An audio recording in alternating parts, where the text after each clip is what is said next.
Hello, everybody. I'm Neft Master Mixologist Luke Barr, and guess what? It's 6 o'clock on a Thursday. We are live from the Neft Lounge. I think so, right? Are we live? Yeah! And I have a mustache, which is a beautiful thing. It's time for mustache, everybody. Of course, filmed in front of a live studio audience, the mustache is not a fashion statement. It's because it's National Men's Health Awareness Month. And, well, being a man myself, I wanted to bring a little light to it. But it's also our Thanksgiving special show, you guys. We're right around the corner from the holiday season, which means we're all going to gorge ourselves and have to buy new belts soon. Tonight's going to be a great show. As always, we will start the night off with the cocktail of the evening. Tonight, no different. This is a cocktail you guys can make at home, but you do have to literally make it from scratch. Cocktail called the Proud Mary. Tell you a little bit about that here in just a second. As always, our in-house mixologist, fantastic human being, and really, really classy lady, Alex Yates is on the show. Can I get a Yates Yates? I love it. It's really hot in the studio today, man. I'm going to glisten this whole show. Fantastic chef, was an actor. The guy's been a rapper. I don't know. The laundry list is like a CVS receipt on what this guy has actually done. But he's here tonight to show us some really maybe unconventional ways to enjoy the holiday season. Everybody, Brandon B.Arch Archer is in the house. And then at the end of the show, I get to have the most fun meeting one of my childhood legends. This man has played in the MLB, six-time All-Star, here with his business partner, Jay Dennis. You guys, ladies and gentlemen, Kenny Lofton is on the show. Woo. Kenny's actually going to play some games with us later. We're going to sit down with Jayon, and of course, we're going to hang out with Brandon B.Arch Archer and check in with Alex Yates. But as I said, we start the show the same way every time with a cocktail of the night. This one, it's been around a long time. I'm from Texas. I love Bloody Marys and margaritas. So in honor of Bloody Mary, but also Thanksgiving and creating something from scratch, I'm going to show you guys how to make the Proud Mary. Now, yeah, thank you. Yeah, getting somebody. I've never even made this drink on the show. People are losing it. Like, yes, I love this. The Proud Mary, believe it or not, has a base of green hatch chili, jalapeno, cucumber, and a whole lot of other green things that go into the oven. We break them down, we emulsify it, and believe it or not, I have a video that's going to break all this down for you a little later on in the show. But right now, let's show you guys how to make the cocktail itself. Couple things you're going to need. Of course, your green hatch Bloody Mary mix.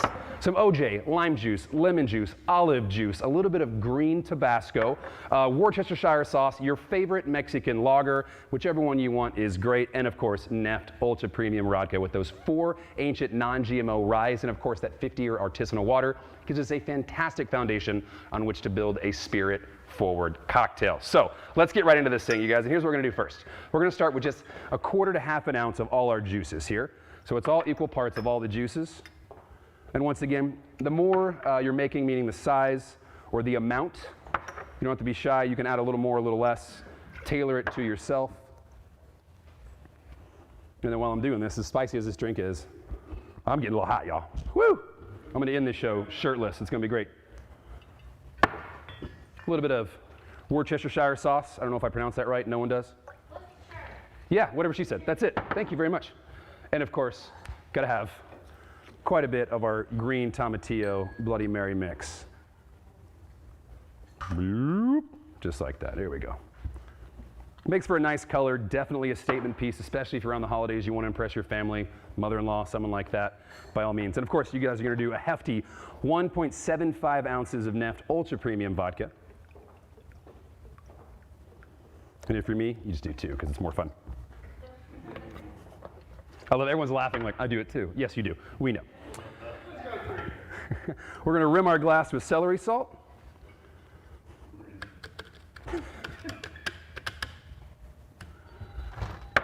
We're also going to silence our cell phones. It's a live show. I'm just kidding, you guys. This is the best part. Some of you guys know about this little joke. We do this thing where we say, every time I refrain and say it's a live show, our DP here, Ernie, has to take a drink at the end of the show. So on 3, everyone, it's a live show. 1, 2, 3. Live show! Ernie's not driving home tonight, by the way. This will be perfect. Woo! Nice and warm in here today. So we're going to shake this up, you guys, kind of break it down, emulsify it just a little bit. That's right, you got to smile because it makes it taste better. Google it, it's science. We have this nice, wild, spicy green, like almost salsa verde color that we're just gonna end up topping off with a little bit of our favorite Mexican lager for what I like to call bubbles. A little effervescence there. And then of course, garnish means everything when it comes to cocktail because we're painting a picture that we're going to taste. So let's go here. Light it on this garnish. You can do cucumber, you can do a little bit of jalapeno. I like to put, a cocktail onion on top. I'm gonna put this inside, otherwise I'm gonna spill it. And that's how we make the Proud Mary, everybody. Woo!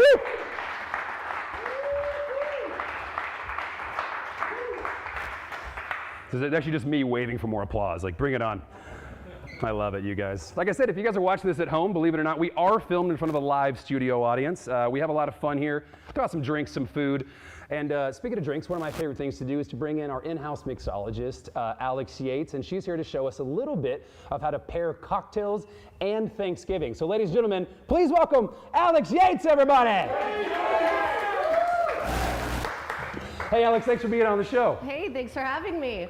Well, let's jump into it. So I made Thanksgiving dinner for Neft today, and I wanted to create a cocktail that is worthy of holiday drinking and delicious. So what I'm gonna do is I'm actually going to do a little riff on an old fashioned. I mean, technically this is an old fashioned, but not with your Angostura bitters. We're going to have some fun with a little black walnut and peach. And the reason why we're going with black walnut and peach is because walnut and peach actually have an enzyme that they share, so that's why they pair well together. So let's get into this. I'm gonna throw in my sugar cube, do 2 dashes of peach and 1 dash of our black walnut. And that black walnut's gonna add a nice amber color to our old fashioned. So what you're gonna wanna do is muddle well so that sugar can marry with all the other ingredients.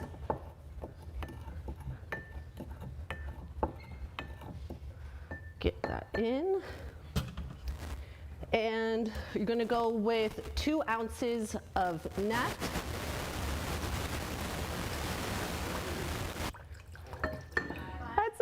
That's 5 seconds, but with our Neft bottles. You know what, like I said, it's worthy of holiday drinking, guys. So what we're gonna do is now, I'm gonna give it a little stir. I like to stir before I add my ice into it to chill, because this helps emulsify everything together before the ice chills the sugar and it can't melt in. Get that in, add some ice, and give that a nice little stir.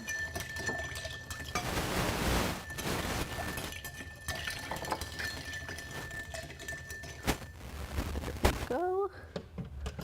Grab our nice large ice cube, julep strainer, and top it off.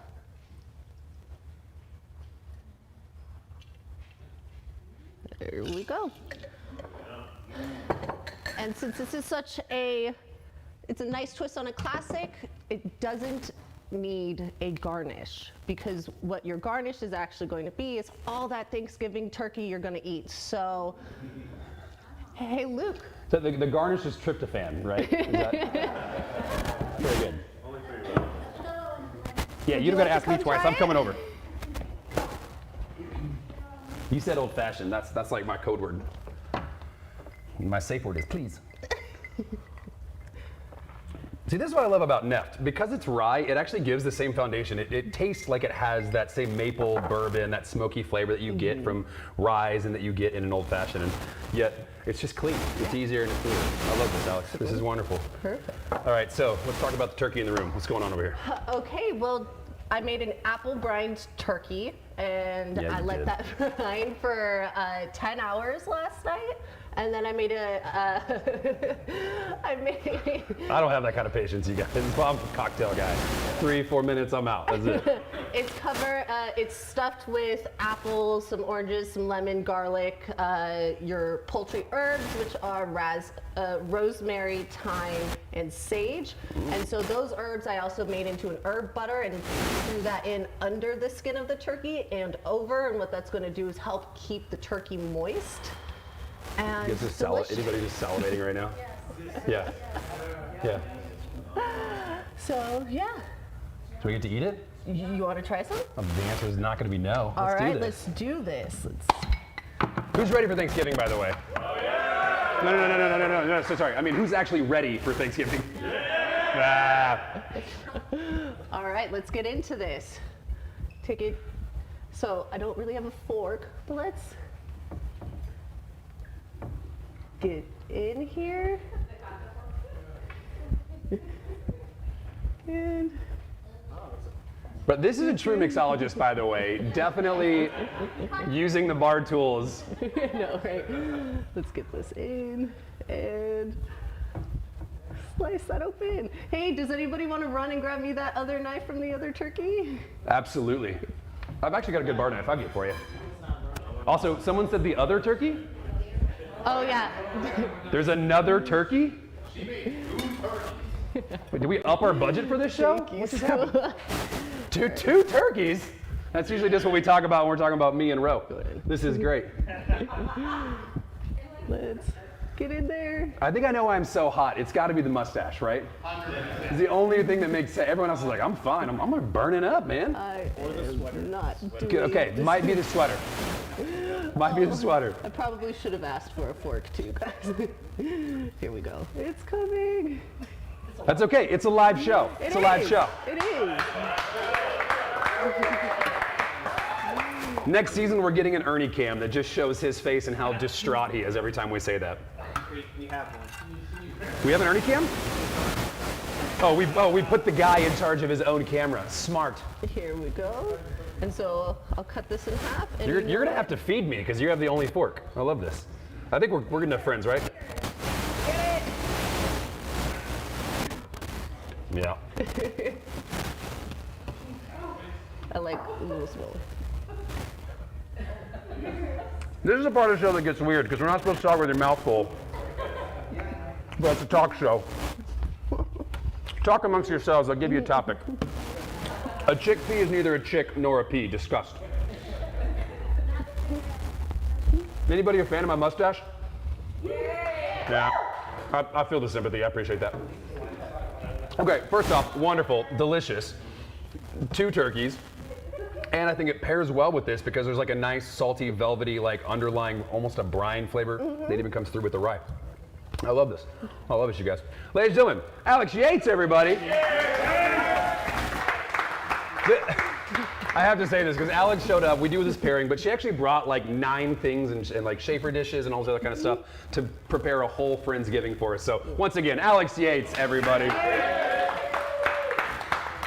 So I did promise you guys I was going to let you in on a little secret about my Proud Mary original recipe. And I love to share all my stuff because realistically, as you know, there's really no such thing as a new cocktail, just somewhat of a variation on something that already exists. So here's the breakdown on my variation of a fantastic Bloody Mary that we call the Proud Mary. Take a look. We'll be right back. Hello everybody, I'm Neft Master Mixologist Luke Barr. As we gear up for the holiday season, I know a lot of us are going to be preparing meals and having family and friends over for cocktails and libations. So I wanted to show you one that will not only impress your friends, but it's probably something they've never had before. So myself, and of course, my man Nefty here, we're going to show you guys how to make one of my favorite cocktails we call the Proud Mary.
Hello, everybody. Welcome back to Neft After Dark.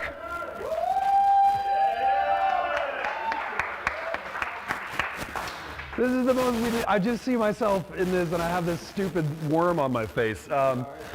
Ladies and gentlemen, welcome to Neft After Dark. I have the honor of sitting down with a man who has a laundry list for a resume, but more than anything, I'm excited to sit here with the man who has created some new food and a new way to enjoy the holidays. Ladies and gentlemen, please welcome Brandon B.Arch Archer, everybody. Thank you so much for being here, my man. Thank you for having me, man. This is fun because we've got to meet before. You've actually been here Yeah. and seen the show and been down to the studio. So I always love sitting down with people that I've talked to before, mainly because it makes the interview easier, but also I feel like you guys stepped your game up for this episode because this looks fantastic. We're going to get to how this all started in just a second, but I always like to start these interviews off with a really hard-hitting question, okay? Let's go. What is your middle name? Rakim. We're going to have to check the facts on that. I don't know. We'll be back. Rakim, We'll be back. like the rapper, yeah. That is awesome. Yeah. With an R? Yeah, Rakim. Hey, I'm Ramsey, man. R-A-K-I-M. Rakim and Ramsey. Yes, Let's sir. do this. Let's get it. All right. True story. Favorite drink. We talked about this a little earlier. Sidecar, cognac, margarita. So you like kind of this orange flavor base. Yeah. Am I right? Yeah. I like this. Does that translate over to your food? Do you No, absolutely No. not. no, not this orange my favorite color. Is that right? Yeah, for real. I can tell. Yeah. That's good. That's good. But no, it doesn't translate to the food. No. So you've done a lot of things. You've been an actor, you've been a rapper, many things. But I think the fact that you've become, I'm gonna call it a chef, but I feel like that may not be the correct terminology because what you do is so creative. It's like you're the food guy of Alex's Cocktails. Like it's nuts. So tell me how this really started because you've been cooking since you were five. I heard there's a funny story about an easy bake oven. Yeah, man. And your auntie or something my tia bought me a auntie, tia in Spanish, but she bought me a easy bake oven for my 5th birthday. And she only bought it because I loved bread. I'll eat bread, a slice of bread for dinner, breakfast, lunch, and with some butter on it, put some cinnamon. So my favorite meals come it. between 2 pieces of bread. I'm with you. Absolutely. Exactly. Yeah. But yeah, I just eat bread, and she just bought me easy bake oven, and I will make the Pillsbury dough and just throw it up in there and put some syrup on it, and I just started from there. And my mom, she's a cook. She's a cook. It runs in the family, so I just picked passed up down on through it. generations, I kind just of thing. picked up, I looked at her, and I definitely think passion translates. I always say this. When we design cocktails, I think if we're enjoying making them, if we have passion about making them, people are going to have passion about enjoying them. Like Right. that stuff truly does translate. So it also translates from seeing the people that you look up to in your life and seeing what they enjoy. That makes it real easy for you to go, I think I might like this, especially when that comes up. So I love that it's been passed down through the family. But being 5 years old and having an easy bake oven doesn't make you a chef because my sister had one and I promise you wasn't so good. Yeah, I hear you. You know what I mean? Yeah, but I just get stuck with it, man. It worked out. It seems so, man. You've got your own company now. Yes, sir. You're doing it, and it's stuffed. I'm so sorry, stuffed LA. Yes, I almost sir. said stuffed it. It's a live show, right? Stuffed LA with no E. Yeah.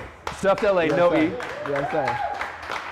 And I think this is a very unique concept because there's no one brick and mortar. It's kind of a pop-up. I would call this a speakeasy as a bartender. We do like a pop-up speakeasy. So people not only kind of have to find you or follow you around, but it's also kind of a treat. You might just happen upon you and go, oh my God, like this is what we're having now, right? This is pretty cool. So how did this start? I still have a full-time job. I'm a courier, and I was on break one day, and I was in the area of my house.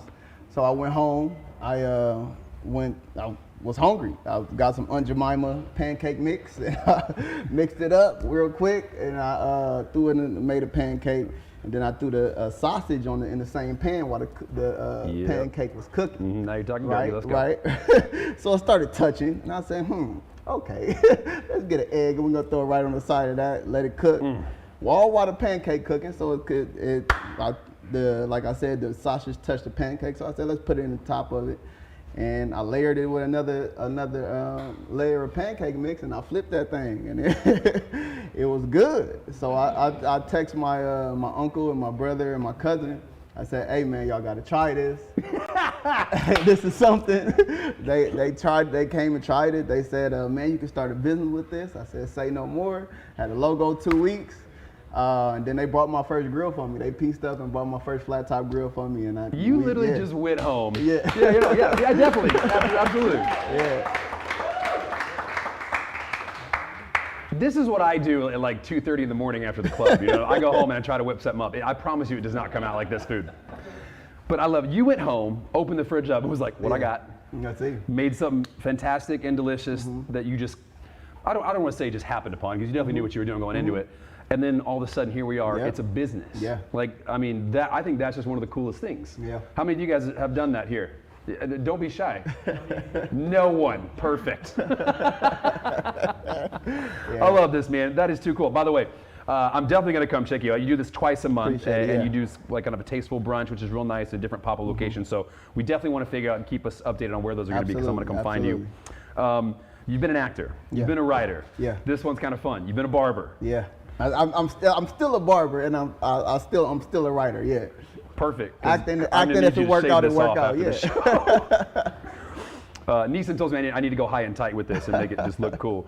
You've also been a private bartender. Yeah, not like you though. I see you shaking stuff up back there. No, I'm not like that, man. How do you make drinks? A little bit of tequila and then orange juice.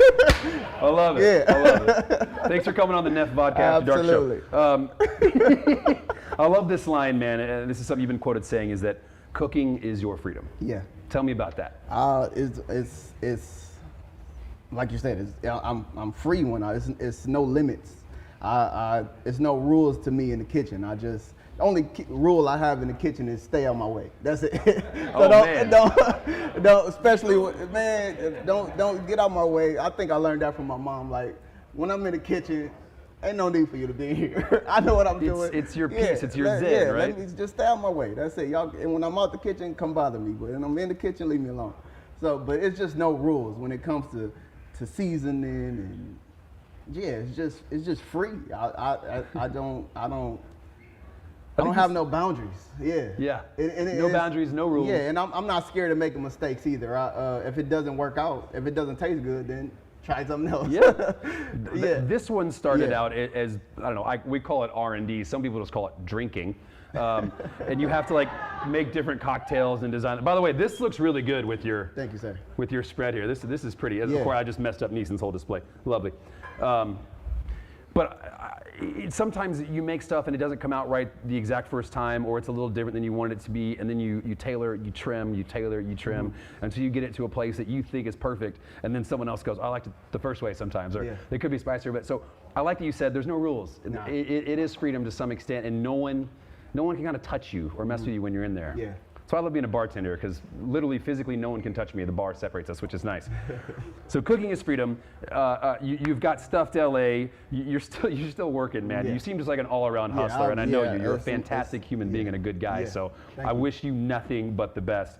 And I figure at this point, the only thing that's really left for us to do is tell us about this food, and then I want to eat it because it looks amazing. So when we think about Thanksgiving, we think about dinner. I don't think I've ever had a Thanksgiving breakfast. So this is what we have today. We have an eggnog waffle. Eggnog waffle. Yeah, eggnog waffle with cranberry and pecans on top, sprinkled with powdered sugar. Then we have a turkey sausage stuffing that I made. I make the turkey sausage from scratch. And I make my syrup from scratch. This is a pumpkin spice syrup. So I got to rewind, because that's a... How from scratch is the turkey sausage? Oh yeah, I'm not going to chop the turkey neck or I'll just buy the Jimmy Dean and that. My man. Okay, I was just curious. Yeah, I'm a Texas boy. You never know. Yeah, I'm not killing no turkeys. Hey, I'm with it. Okay, I would love to try this. Audience, I know you guys are probably excited about this, and if you're watching at home, I'm sorry that you can't be here, but our man brought enough for everyone in the audience to try tonight, right? Yeah. You guys, that was like my Oprah moment. I'm like, you get eggnog waffles. You get eggnog waffles. That my man Ro and I can't hang out together for the next 20 days is pretty much what I realized. So we're going to scare everyone. Later on, we're going to get a Ro cam going, and we'll do this. This is my favorite part about the show, that it's live, and we didn't plan for a fork. So I'm just going to go in. I'm going to dig in. And if you want, there's some syrup. If you know me, this is quite normal, actually. Yeah. for me to do this. Who's excited about trying this later, by the way? Yep. So, well, I'm gonna try this. Explain to everyone, because I know I'm wondering, who else wants to know, how do you make an eggnog waffle? I don't even know. Instead, that too, but I mean, it's not that. He was already starting to say it, so I'm like, it's a secret. He's like, it's fine, I'll tell you. But that too, I mean, it's not that hard. I mean, you instead of water, use eggnog for your mix. But it's. Always want to ask a question. But it's real smooth. This is, like I said, this is the pumpkin spice syrup. I make that from scratch for real. That's the cream de resistance, you guys. I don't know if you heard what I said, but I said, Yeah. That is wonderful. Yeah, thank you. I've never had an eggnog waffle before. Yeah. Cranberries, walnuts, Pecans. I'm so sorry. Yeah, no worries. Pecans, pumpkin spice syrup, pumpkin spice syrup. Is somebody eating it right now in the back of the room? How is it? How is it? I'm going to tell you, better than anything. Hey! Thank you. That could have gone one of two ways. Yeah, it You definitely. just I won. was sweating a little bit. Well, man, this is fantastic. I'm going to try the rest of this when I get a spoon Yeah. because I feel like it's going to be really weird if Yeah. I just pick up stuffing with my bare hands on this show. I still want people to kind of respect me. Nope, Neeson's going to do it. Okay, perfect. Producer says go for it, you guys. I got the green light. Yeah. Hey, That's a cornbread stuffing with turkey sausage and turkey legs. Yeah. that is fantastic. I mean, holy shit, that is fantastic. Can we cuss on this show? It's probably too late to ask now. You guys, that is fantastic. Thank you. Ladies and gentlemen, Brandon B.Arch Archer, everybody. I'm gonna finish this. I'm gonna have another bite, you guys. When we come back, I'm gonna be hanging out with entrepreneur Jay Dennis. Sorry, I still have food in my mouth. And MLB legend, 6-time All-Star Kenny Lofton. When we come back, everybody, there's more Neft After Dark right after this. My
Hello, welcome back to Neft After Dark, everybody. I am Master Creep Luke Barr, and we're sitting down right now with a childhood legend of mine and a man that I've all of a sudden learned about and look up to very much. Ladies and gentlemen, please welcome Jayon, Dennis, and Kenny Lofton, everybody. Go back and forth, right? Did I say it right? Like it close? Yeah, you got it. I love it. That's it. I love the way he goes, just call me Jay. I was like, we're going to see how this works out. No one's ever mistook my name or called me anything else besides what it is. Gentlemen, first off, thank you so much for being on the show. It's an honor to meet you. I'm sure this is probably going to be weird because everyone knows I get this Kenny all the Lofton, time. right? Yeah. After looking you up, I Googled him, by the way, which, by the way, you're Googleable, bro. That's an impressive thing. You guys have come together to create something really unique. Obviously, we've been through baseball. Your background is a little more uncertain to us, but what you've been doing is very obvious to us. And of course, you guys have come together now to create something that is called Center Block. And can you tell us a little bit about that? Well, Center Block is an asset management company that works on grab-off milling athletes, entertainers, and we have a white glove service that pretty much creates NFTs for the block space for these guys, and have opportunity for these guys to put their intellectual property, take their intellectual property and their brand, and to be able to, for what I can say is, take advantage of their own intellectual property, because a lot of athletes before, other companies and people pretty much took advantage of their intellectual property. So what we're doing is giving the guys the opportunity to take their intellectual property and make the best of it and make the most money they can themselves instead of giving it to the other companies.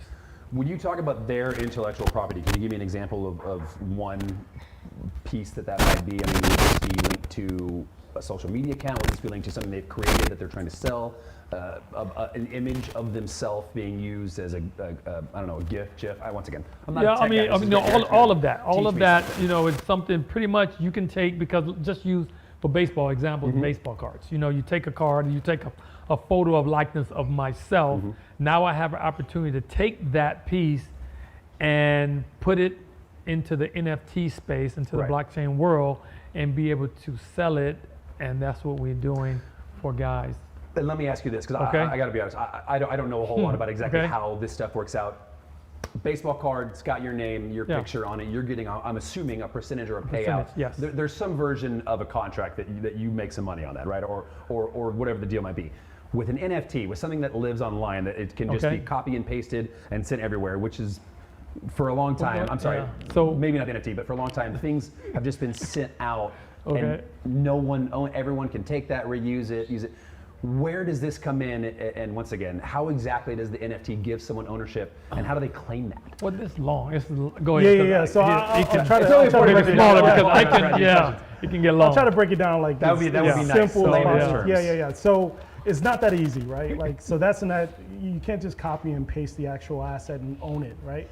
So where the blockchain really gains its value is in the fact that there's a ledger on a chain of ownership, right? So in the sense of your example for like Kenny's cards, like you can see directly that card came from Kenny, or it came from a place of provenance, right? Whereas, in the physical environment, it could be from anywhere. It could be from your uncle, it could be from the guy down the street and say, yo, I got this authentic card with some fake signature or something. But in the blockchain, it eliminates that, because you can see right on the blockchain that this card with Kenny's signature came directly from him. And is this just for, digital may not be the right term, but non-physical assets? Or does this include actual physical?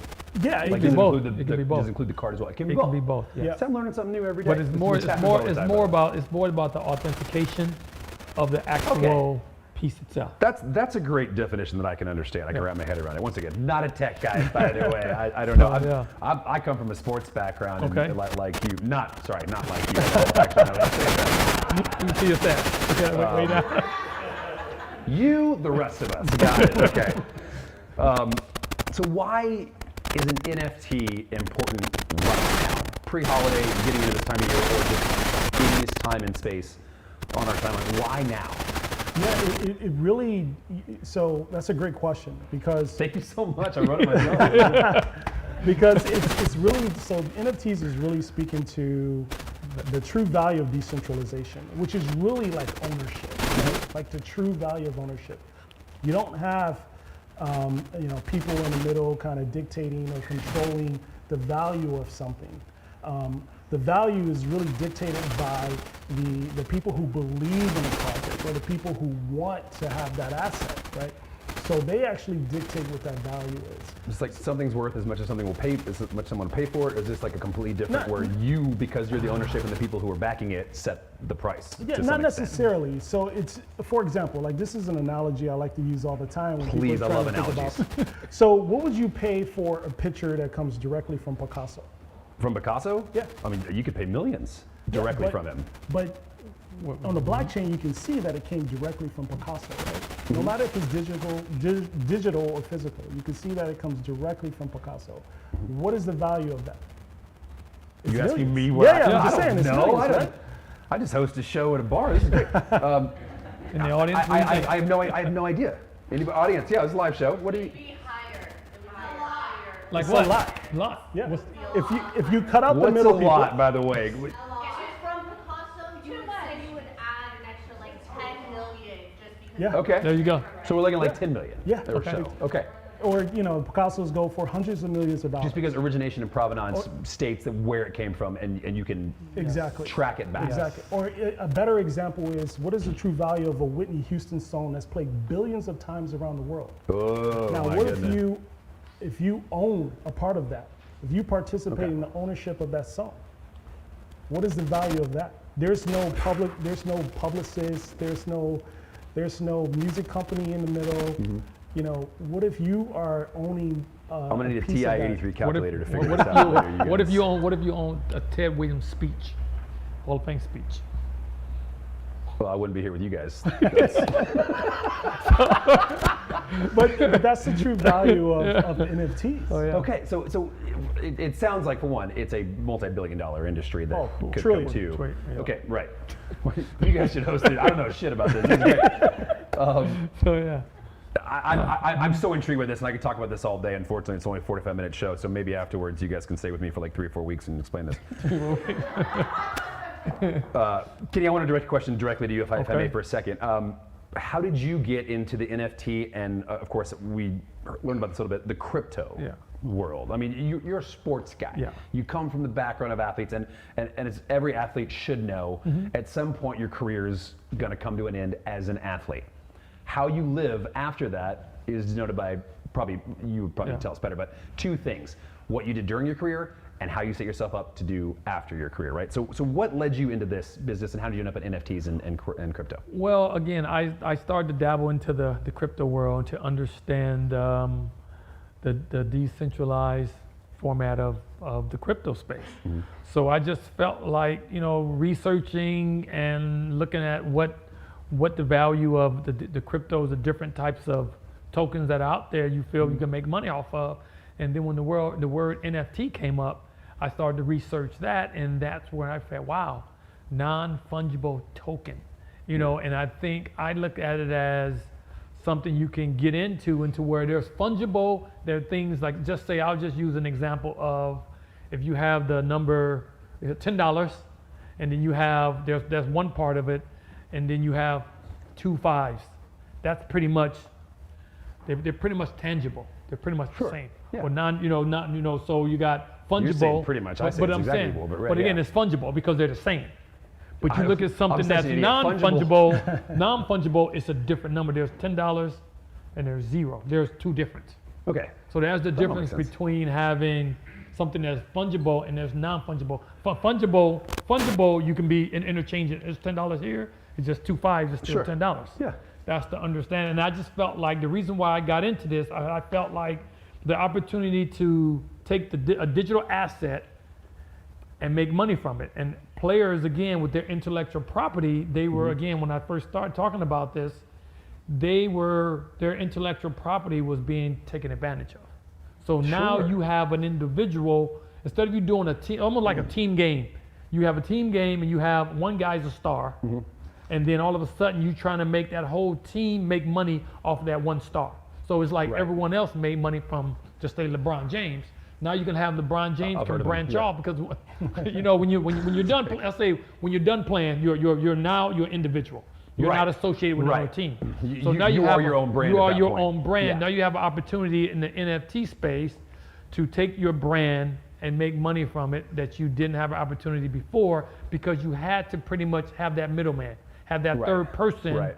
to go to him and say, hey, I need you to sell this, my shoes, my baseball bat. Now you don't need You don't him need it anymore. You don't need him. You just put it in the blockchain. You put it. A company is called Centerblock. You can go to like athletes and go to Centerblock and say, hey, I want to put my brand, my product, my digital assets into Centerblock and let them disperse it out to the world. So in a unique way, Centerblock is you guys giving the opportunity to anyone, in this case athletes, to kind of take control of their own brand. Athletes, entertainers, artists. We're doing young artists. We're doing, this. you know, just influencers. We're doing all that. Corporations. This Pretty is much so cool. everything. All you So- guys out there should aspire to be working with guys like this. This is really unique because they're on the forefront. Not only does it seem to me like you guys are on the forefront of a new technology, but it also seems to me like you guys are offering something that is going to give the power back to the person creating the brand, which I think is really, really important. So kudos on that. I want to ask you, Jay. Yep.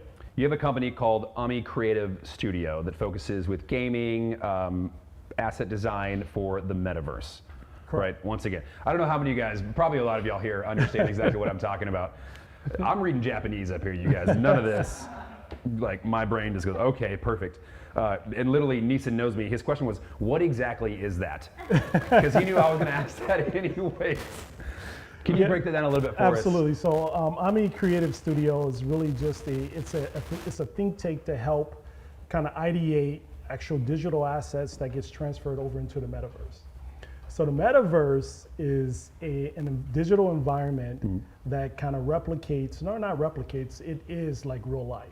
So if you think of, like I have kids, right? So I have teenagers and I have a 6-year-old. You know, I was just talking to someone here earlier today about like, you know, when I was growing up in Christmas, my parents would give me money and I would go and I would buy Nikes and I would buy, you know, clothes, I would buy video games, I would buy something physical and tangible, right, that I can touch. My kids could care less about any of that stuff.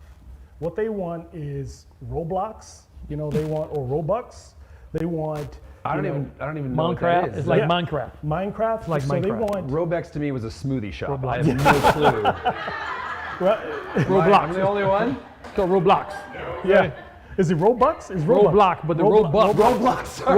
Roblox is the game, but Roblox is the actual currency. Jeff, next year for my bonus, I want cochlear implants, okay? We're going to figure this out.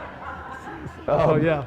So Okay, that's sorry, keep on. fundamental. I apologize, yes. So that's so we're living in this time where things are getting into the digital space, like how we interact. Hugely. Like you're talking about community development, interaction, right? Cryptocurrency, why it's so popular because it allows people to transact, right? So we're getting into this digital space, this digital environment, and the metaverse just speaks to that. So the metaverse allows people to buy a parcel of land. Like I know this sounds crazy, but you can buy a parcel of land that's yours. You can buy property. You can buy digital assets. You can buy money. And also brands like Nike and you know, Neft, Vodka, if they choose to, can actually do advertisements within the metaverse. So AMI is just it's a studio, it's a creative design studio to actually develop assets and then technology around pushing things to the metaverse. And it was important for us to create it because athletes are extremely unique in the fact that they intersect in so many different areas. Absolutely. Whether it's merchandise, technology, branding, you know, you name it. So Sports and gaming. athletics, in my mind, is the same as music and mathematics. It's absolutely universal, and everyone knows how to Absolutely. assimilate or understand what's going on Yep. to, of course, maybe their individual or favorite sport or athlete Right. to some degree. Well, it does, and in fact, it's almost like, you know, every every athlete want to be a singer. Every And singer every wants to singer be an wants to be an athlete. athlete. So it kind of works all together. So you see how I that want to be both so bad. so I intertwined. ended up So, as yeah. a TV host. This is good. I apologize. I want to ask you guys one more thing real quick, because then we're going to kick into something else, because I really appreciate the conversation with you guys. I'm learning so much, and people at home, if you guys want to learn more about this, of course, make sure you guys check these guys out. Check out Center Block and everything they're doing, because it's really impressive stuff. You two together came together some way or another to find this perfect partnership that somehow works for you guys in a very, very forward-thinking and diverse new kind of, I don't even know if company is the right word to say, or business or platform, whatever it might be. How exactly did you guys meet, and how did this start? We have two different stories. You want his or mine? Uh-oh. Jay, I want to start with you, man. I feel like Jay's going to give me the deep real quick. No. So it's Kenny's interesting. publicist here. Jay's like, I'm on my own, man. We're good. So Kenny and I, we've been good friends for what, like 7, 8 years now. And I think what works is that we're almost like a married couple, to be honest. I know my wife is probably watching, but we're almost like a married couple. She would agree, actually. She would like, no, you guys are a married couple. But I think what makes the relationship work very well is that we're both very detail oriented. Like, he comes from a professional sports background where, you have to be detail oriented. And by trade, I'm a CPA, a certified public accountant. So inherently, I'm very detail oriented as well. So I think that's why the relationship and partnership made a whole lot more sense. Now, he might have a different opinion on that, but from my perspective, that's why it sounds like he does. This is going to be good. No, Kenny, all right, your turn. no, how this came together, again, we're, like you said, we met like 7 or 8 years ago. We're fraternity brothers. That kind of bonded us together, but again, just the conversation and him being a CPA and me trying to pick his brain on that end, and then me being the sports guy, he's trying to pick my brain on the thinking behind it. And again, the opportunity presented itself with me, and I just, because again, he and I have been trying to figure out the different ventures to get into working together, and again, it just haven't clicked until this, and then because he and I talked about the crypto space probably about 2 years ago, but it didn't really, do anything. And then once NFTs came in front of me, I'm like, whoa, this is interesting from what we were talking about. So I end up calling him, and I said, hey, bro, we got to figure out something's going on with this NFT. We trying to, we're both talking about the crypto space, and now NFT space started to blend in. It was like, we got to figure something out. And then that's when we came together, and boom, this is where we are right now. The melting pot was there. You just had to figure out exactly direction. It was just, again, an opportunity for us to give people, and a lot of people don't get an opportunity because of some of these big companies. Sure. You don't have a chance to get into the space. So we felt like here's a time where we can get our company to come together. Again, minority owned, felt like this is a perfect opportunity for us to give a people who wouldn't have a chance to get into this space, because, you got the big Tom Brady's and, the DraftKings and all them doing their thing. You know what? There's a space for someone else to get a part, because a lot of people won't be able to get over to that side. Right. So we felt like I'm well known enough to where people can come my direction, and we felt like we got this white glove service, called Cineblock, cineblockco.co, to let people see this is what we're doing, and you can come and be on our space. You don't have to go to the big companies. I love that. How about that, guys? How about that? I can't tell you how much I appreciate that. My dad was a college football coach and recruited a lot of players that probably would not have gotten the look had someone said, hey, go look at this kid, go do that. And obviously it's a very different thing, but the mentality is the same. It's to create a space or to create an opportunity for someone that is deserving but may not have had it put right in front of them. So I want to thank you guys for putting that out there. Also, I want to wish you guys all the best of luck. Guys, we're going to be back here in just a second with Kenny, because Kenny's going to join me for a game. But I do want to thank you guys, the creators, owners, centerblock.co. If you guys want more information, please go check that out. Ladies and gentlemen, Jay Dennis, Kenny Lofton, everybody. We'll be right back. Because Kenny, you're actually going to have to stay and play a game with me in a segment that is so conceitedly titled, because I have the last name, I might as well use it. You're going to help me and play Bar Games, everybody. Jeez. Brought to you by our very own in-house game show host, Neeson Williams. All right, your mouth. All right, guys. Welcome to Bar Games, everybody. All right. So, we're going to play a little game where we're going to play Do You Know Kenny? Where Luke, our resident host here, will get asked 5 questions by the legend Kenny here. And each one he gets wrong, B.Arch is going to have to take a nice shot of Neft. Oh, wow. Come on, Luke. Oh, this is way better than what usually happens. Come on, Luke. Now, Thank you. Now, before we get started, I wanted to give B.Arch a second because he pulled me to the side and he told me some incredible words. So I definitely wanted to give his time to share them. Go ahead. I was just telling Neeson, man, Kenny, man, I'm a big fan, man. I grew up playing baseball, man. You, Ken Griffey, and Gary Sheffield was my top 3. Man, I play outfield because of y'all, man, and y'all put a stamp on my life, man. So it's good to see you in person and finally meet you, man. Thank you. Awesome. Now, definitely because, you know, growing up in the inner city, myself, along with B.Arch, baseball isn't really the thing. Yeah. But when you see somebody that you do relate to and you do recognize, and you meet them in person, it is a true honor. So definitely had to give Brandon his time to give the flowers and roses to Kenny Lofton one time. But now, Kenny is going to be in charge of getting B.Arch drunk. So, so Kenny, please take it away and see if Luke Barr knows Kenny Lofton. What? I'm so nervous now. You should be. Because if I don't, it's almost disrespectful. Well, you know what? It is the internet. You could have read the internet beforehand. I did my research. Thank you, Wikipedia. Let's see. All right, Wikipedia, see how good you know. At least I don't have to drink. This is great. So, All right, Kenny, your show. Question number 1. How many stolen bases did I have in my career? Oh, Okay. I mean, I could have an option. I can give you No, I got some this. examples. Don't worry. I think I have but- this. I'm okay. a huge baseball fan. I play softball with my girlfriend and other people Girlfriend? Okay, yeah. every Monday. But I also read the internet. I know you're 15th all time in the major leagues for stolen bases, and I believe you have somewhere around 622. All right. That's one! Up on that one. What's up? we good. All right. Good job, Luke. Let's say my research pays off, guys. So that's the part about the stolen base. So now in my career, how many home runs did I get? I didn't get many, but how many did I get?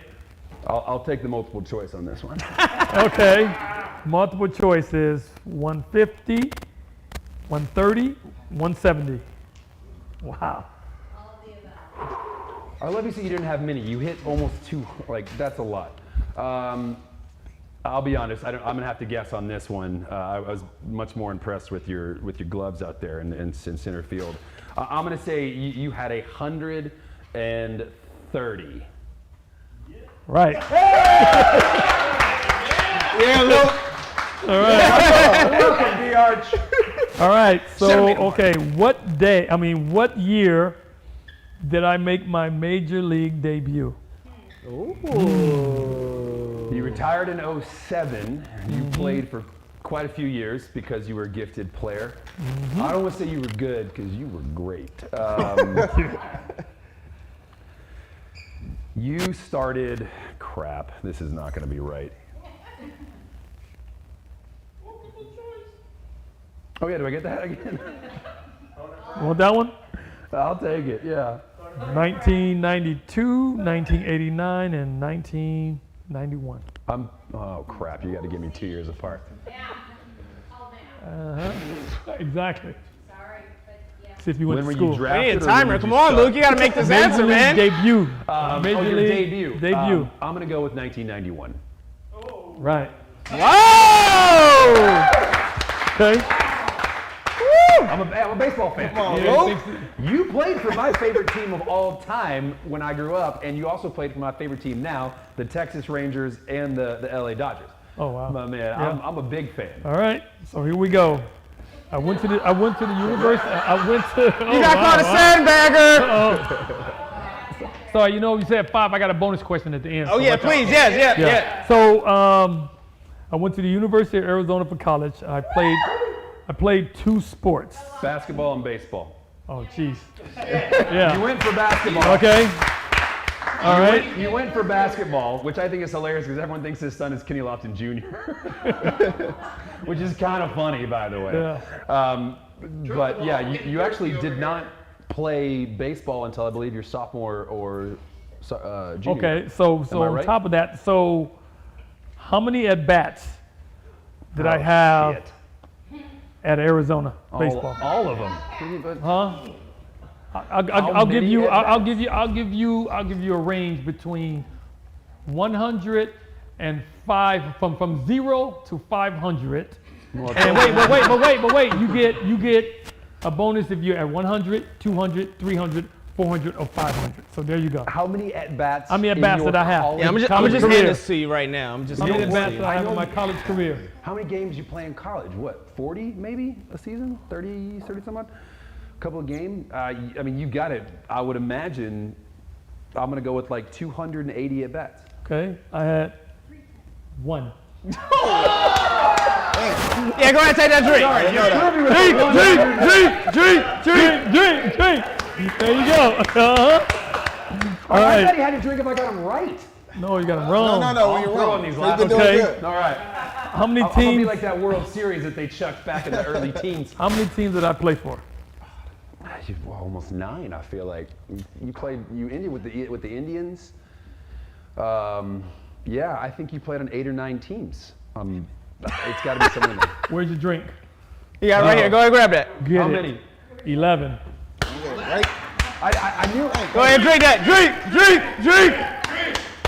Don't want to make you name them for another drink?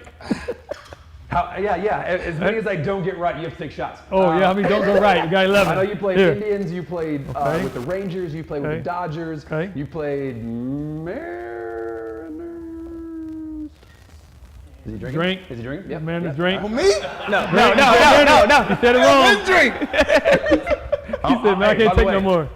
You about to get real drunk. I'm just starting naming it. Arizona Diamondbacks. Like, Arizona Diamondbacks. hey, well, this isn't even a baseball team. Arizona Cardinals. That's wrong. Pick up. Nah, I gotta be. I'm gonna start getting real lost Yeah, here in a you minute. be lost on that. I cared about the Dodgers and the Rangers, and I know you finished with the Indians because they put you in the Hall of Fame. Which, by the way, this dude's in the Cleveland Indians Hall of Fame. You guys. Thank you.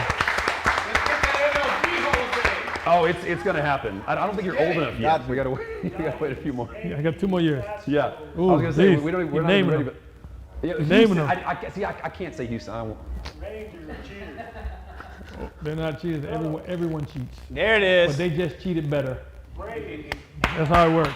Here's to good cheaters. That's right? how it works. What are They we doing? just, and the Yankees cheated too. They just haven't gotten all the evidence yet. But Hey. it happened. But anyway, so got that one. I So the started bonus. so strong, So it here's a just bonus fits downhill. question. A lot of people don't know. Okay. The bonus question is, who was the 2 players in Major League history that played in the Final Four basketball and the World Series of baseball? Ooh. You gonna drink that? That should be Luke. That's the extra question. Yeah, I hear it. Huh? I know this isn't them, but my mind for some reason went. I'll take Bo one. Yeah. Jackson and Barry Bonds. but I Yeah, know you Barry need a Bonds. drink. You gotta make a I'll drink on take that it one. with Didn't you, play no Luke. Final Four. So I was gonna say only 2 players ever. Kenny Lofton. Nope. And I'll give you another hint. Oh no, he didn't play in no. I'll give you another hint to help you out. They didn't because they were older. The age was different, but they went to the same high school. Yeah, that helps. Oh, Hey, you know what? Come on, That played in. Major still Final played Four. a Final Four, and a World Series. And a World Yeah. Series. Luke, Wait, do you just want to we just talking about college World Series? The World Series. The World Series. the? That's one. That's one. Now you get the other one. All right, Luke, you got 10 seconds, man. Yeah, I got 10 seconds. 10, I'd go Ken Griffey, but 9, I know that ain't right. 8, You never know. 7, Got a drink. 6, Can't get it? 5, 4, take a first name guess. is Tim. 3, 2, 1. Drink. Go ahead, drink that. Tim Stoddard. Damn it! Who? Almost had it. I was Samsonite. I was this close. Oh yeah. Ladies and gentlemen, So, how there you about go. Do You Know Kenny? Thank you. How'd I do though? I feel like I was 50. You did all right. You was probably 80%. I was 80%? Yeah. Hey, my man, I like you. I like you. Ladies and gentlemen, 6-time MLB All-Star, all-around good guy, and now owner of a new company with Jay Dennis. You guys, Kenny Lofton, everybody. Thank you. By the way, my dad's watching the show right now, and I'll tell you, we've always been big fans. He's an athlete, and he's been a coach for a long time. So this is big. I want to thank you so much for being here, man. This is so cool for me. No, Kenny, thank you guys thank enough so for having very us. much, man. Are you kidding me? Yeah, thank you. You're gonna help me. Okay. Kenny doesn't know this yet, but he's gonna help us make an NFT NEFT. Oh. Or NFT NFT. Whatever it NFT is. We're for gonna make a NFT. NFT for NEFT. Exactly. We're I gonna got make you. an see? NFT NFT. Yeah, you got it. We're saying to say, I can help you with your Pam problem. We're going to figure this out later. Ladies and gentlemen, we're going to end the show right now with Kenny right here. You guys, one of my favorite things to do is to send you guys to find a place, hopefully in your local backyard or neighborhood, where you guys can enjoy Neft with some of your loved ones, especially this holiday season. And this one comes to us from one right here in our own backyard in Manhattan Beach in a segment we call Barr Tabs. This is where I keep tabs on my favorite bars. And a place that you can go enjoy it right now is Grunyon's. You guys. Yeah! Got some fans. Grunyon's Bar and Grill. You guys, I love this spot because it feels like an upscale sports bar where you guys can go watch the new versions of the Kenny Loftons of the world showing their stuff, enjoying some Neft, some fantastic food. Take a date, take your mom, take your dad, take your kids, take anyone actually, and just have a good time. Make sure you show love, and of course, get out there and enjoy some Neft. You guys, I want to thank you all so much for watching the show tonight. To all our guests tonight, Brandon B.Arch Archer was on the show. Alex Yates, can I get a Yates? Yates! Yates! Why is she cooler than both of us? It's my show and you're Kenny Lofton. I want to thank Jay Dennis and of course the MLB All-Star Kenny Lofton for being on the show, you guys. I cannot wait to you guys to come back and join us next week. Same time, same place for more Neft After Dark. We'll see you next time, everybody. Awesome, man. Thank you, brother, so much. Yeah, thank you. What a fun show, man.